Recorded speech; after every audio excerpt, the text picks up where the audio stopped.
In September 490 BC, on a coastal plain 40 kilometers from Athens, 10,000 men began to run toward an army of 25,000. Not out of desperation, out of calculation.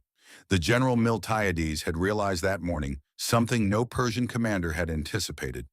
The enemy cavalry was temporarily absent from the field, and if there was ever a moment to attack an army that had more than twice your numbers, it was exactly then, before the window closed. What happened over the next hour and a half changed everything. Not just the outcome of that specific day, but the trajectory of Athens, of democracy, of philosophy, of theater, of the architecture the West inherited. If the Greek phalanx had broken that afternoon in September, Athens would have been taken by a Persian army that had already destroyed Eretria a week earlier. With the exiled tyrant Hippias, who had guided the Persians to Marathon, choosing the battlefield himself, would have been reinstated as ruler of the city. The democracy that had survived barely 2 decades would have ended before producing Socrates, Plato, Pericles, or the Parthenon. But the Battle of Marathon isn't just what you already know. The clash, the numbers, the runner that gave modern athletics its name. It's a story with characters that textbooks rarely explore in depth. The Greek traitor who chose the battlefield for the Persians. The civil official who broke the deadlock among the generals and decided there would be an attack. The playwright who fought there and considered that experience more important than all his work. And the stone mound that still exists today, 2,500 years later, marking the place where 192 men were buried on the very field where they fell. One question before we start: what do you think was the decisive factor behind the Greek victory at Marathon? Comment with strategy for Miltiades' pincer formation that weakened the center and reinforced the wings. Luck for the absence of the Persian cavalry at the moment of attack. Courage, because running with 25 kilos of bronze toward a larger army takes something strategy alone can't explain. Or betrayal, because a Persian deserter passed on the information about the absent cavalry to the Greeks. In the final section, I'll give you the answer historians themselves have debated for 2,000 years. If you like history told with this level of detail and real characters, subscribe now and hit like. In this video, we'll change how you see this battle. Let's go. Hippias was 80 years old in 490 BC and had spent the last 20 years in exile at the Persian court, planning his return to Athens.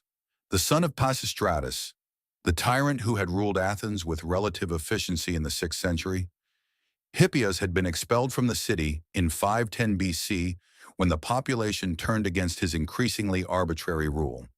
And from that point on, he did something simple and devastating. He convinced Darius I of Persia to use Athens as the target of a punitive expedition that would conveniently coincide with his own return to power. It was Hippias who chose Marathon. Herodotus states this explicitly. The exiled tyrant had grown up in that region of northeastern Attica, knew the terrain, and understood that the coastal plain of Marathon was ideal ground for Persian cavalry, the military arm in which the Persians held absolute superiority over any Greek army. On a flat, open field, cavalry could flank and envelop the hoplite phalanx before it could bring its cohesion and collective pressure to bear.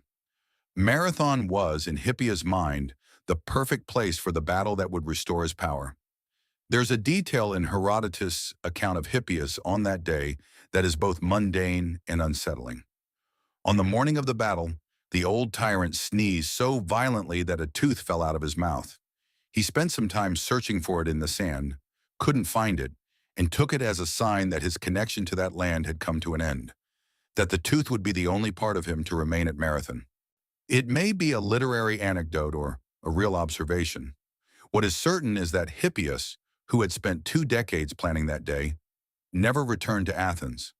He died shortly afterward in exile, without seeing the city he had tried to reclaim. The traitor who chose the battlefield did not live to see the outcome of what he had chosen. The Athenian military system of 490 BC had a feature that any modern student of management would consider extremely risky. Command of the army rotated daily among 10 elected generals, the strategoi, 1 per day, in sequence, and decisions were made by majority vote among them. When the Athenian army reached Marathon and assessed the situation, 25,000 Persians camped on the plain. No Greek allies except the 1,000 Plataeans who had answered the call for help. With the Spartans held back by a religious festival that prevented them from marching before the full moon, the 10 generals split evenly. 5 wanted to attack. 5 wanted to wait. With the vote tied, the decision fell to the polemarch, the civil magistrate who oversaw military matters, a position that had already lost much of its practical power, but still held the deciding vote in case of a tie. The polemarch in 490 BC was Callimachus, and Miltiades, the general who had fought the Persians in Asia Minor and best understood how the enemy army operated, went to him with an argument Herodotus recorded in detail. The chance to attack with the cavalry absent would not come again.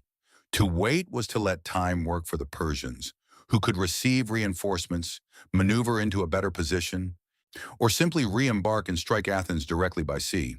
Callimachus voted for the attack, and after he cast his vote, the 5 generals who had favored waiting yielded their days of command to Miltiades, a voluntary concentration of authority that had no precedent in the Athenian system, but one everyone recognized as necessary. A civil official, with a tie-breaking vote in a council of divided military leaders, decided the fate of Greece. Callimachus died in the battle.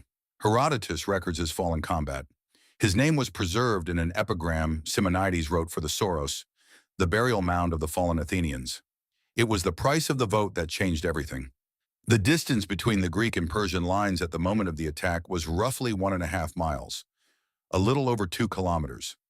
And Miltiades ordered his hoplites to cover that distance at a fast pace, almost running, with 25 kilos of bronze on their bodies. The logic was precise and counterintuitive. Persian archers were devastating at range. Every second of exposure to arrow fire as the phalanx advanced was a second of casualties before impact. If the advance was fast enough, if the hoplites reached the enemy line before the archers could do the damage they were built for in a slow approach, the Persian advantage disappeared. What the Persians saw was a wall of bronze accelerating toward them in a way they had never seen before. Armies of the time advanced in measured, controlled steps. A near-running advance was technically difficult. Maintaining phalanx formation, shield alignment, and rank cohesion while speeding up required specific training and exceptional discipline. And it was psychologically disorienting for an enemy that had always seen Greek armies move slowly in previous encounters. The Persians loosed arrows. Some hit. Most flew over or fell short in front of the charging line. Miltiades had deliberately weakened the center of his line and reinforced the wings with his best fighters. When the 2 lines collided, the Greek center gave way. Exactly as planned. The Persians pushed forward through the gap, forming a wedge that looked like victory, but the stronger, faster Greek wings folded inward on both flanks of the Persian wedge and closed in from behind. What had looked like a Persian breakthrough was a trap. In less than an hour and a half of fighting, on a dusty plain on a September afternoon, the largest army that had ever set foot on European soil collapsed. 6,400 Persians were left on that plain. 192 Athenians fell with them. We're halfway through. Did you stick with your original answer? Strategy, luck, courage, or betrayal? After understanding Callimachus's vote, the Persian deserters' intel, and the bronze-clad charge under arrow fire, would you change your pick, drop your updated answer, and why? I want to see the debate in the comments. Among the 10,000 Greeks who ran toward the Persian army that September afternoon was a 35-year-old man whose name history remembers for completely different reasons. Aeschylus, who would go on to write the Persians, Agamemnon, where Prometheus bound and is considered the father of Western tragic theater, fought at Marathon as a regular hoplite. His brother Cynegeirus fought too, and Cynegeirus didn't make it. Herodotus records that he died trying to grab a fleeing Persian ship, his hand cut off by a bronze axe. What makes this detail extraordinary isn't just Aeschylus being there. Plenty of Athenians of his generation fought in that battle. It's what Aeschylus asked to have engraved on his tomb when he died, 30 years later, in 456 BC. He didn't ask them to mention the great Dionysia he had won. He didn't ask them to list his tragedies. The epitaph he composed himself says only, "Here lies Aeschylus, son of Euphorion, the Athenian, who died in Gela in fertile Sicily." The sacred field of Marathon can testify to his proven courage, to win the long-haired Persians who knew it well. The greatest playwright in history considered having fought at Marathon more important than all his literary work combined. That detail reveals something about the collective psychology of Athens after Marathon that no political text captures as directly. The battle wasn't just a military victory, it was the founding moment of Athenian identity in the 5th century. The event that split before and after, that turned ordinary citizens into Marathonomachoi, those who fought at Marathon, a status that carried prestige for generations. The son of a Marathonomachos inherited that title. The paintings of the battle in the Stoa Poikile, the painted stoa in the Athenian agora, were the ancient equivalent of a national monument every Athenian child grew up seeing. Marathon was so big that Aeschylus chose to be remembered as a soldier. That says more about the battle than any casualty count ever could. After the battle, the 192 Athenians were buried on the very field where they had fought, an exceptional honor, because the normal Greek practice was to return the remains of soldiers to their home city for burial. The tomb was built over the ashes of the bodies, in a mound the Greeks called a soros. That mound still exists. It's there, on a coastal plain 40 kilometers from Athens, 2,500 years later. Archaeologists who excavated it in the 1890s found a layer of charcoal, human bones, and Ethiopian obsidian arrowheads, the kind of projectile used by African troops in the Persian army. Archaeology confirming what Herodotus had described. The legend of the runner who carried the news of victory to Athens is famous and partially invented. What Herodotus actually recorded was that Philippides, or Philippides, the name varies depending on the manuscript, had run from Athens to Sparta before the battle to ask for help, a distance of 240 kilometers in 2 days. That's the documented athletic feat, the story of the runner who covered the 40 kilometers from Marathon to Athens after the battle, announced the victory, and collapsed as a fusion of 2 different accounts that Plutarch combined centuries later. The modern marathon runner celebrates a story that was, at least in part, constructed in hindsight. The answer to the hook, historians have debated it for 2,000 years. Most converge on strategy. Miltiades' pincer formation was genuinely innovative and worked with precision, but the luck of the absent cavalry created the window, without which the strategy would have had no chance. And the courage to run under arrow fire in full bronze is what turned the plan into executed reality. The betrayal of the Persian deserter who revealed the cavalry's absence was the trigger that set everything in motion. Marathon was all for at once, and it was one afternoon. Less than an hour and a half of fighting that redirected the course of Western history. The Soros of Marathon, the tomb of the 192, sits on a plain that today has roads, houses, a small town that carries the name of the battle. Tourists pass by it, some stop, some don't.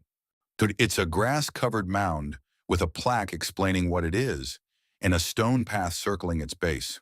From the top of the mound, on the right day, with the right wind, you can see the sea the Persians crossed to get there. The Battle of Marathon lasted less than 2 hours. The Greco-Persian War lasted another 50 years. The Persian Empire survived for more than a century after Marathon. Nothing that happened that afternoon was final in an absolute sense. 10 years later, Xerxes returned with an army 10 times larger and burned Athens to the ground. But Marathon did something no later victory could undo. It proved that the most powerful army in the known Western world was beatable by Greeks, with a hoplite phalanx, on flat ground the enemy itself had chosen. That proof wasn't just military, it was psychological. And psychology is what turns battles into founding moments. Aeschylus chose to be remembered as a Marathonomachos, rather than as the father of theater. Callimachus cast his vote and paid the price. Hippias chose the battlefield and never returned. And the 192 who remained in the Soros were buried there, because that ground was the most honorable the city had to offer. Marathon wasn't the end of anything. It was the beginning of classical Athens, of the Parthenon, of Socrates, of Plato, of everything the 5th century produced. That September afternoon in 490 BC didn't just decide a battle, it planted the world that came after. In the next video, we're diving into Salamis, the naval battle 10 years after Marathon, when Athens had been burned and 300 Greek ships faced 1,200 Persian vessels in a narrow strait designed to cancel out the enemy's numerical advantage. Miltiades planned Marathon, Themistocles planned Salamis, and both plans followed the same logic. Use the right terrain to turn numerical disadvantage into tactical advantage. If you don't want to miss it, subscribe and turn on notifications.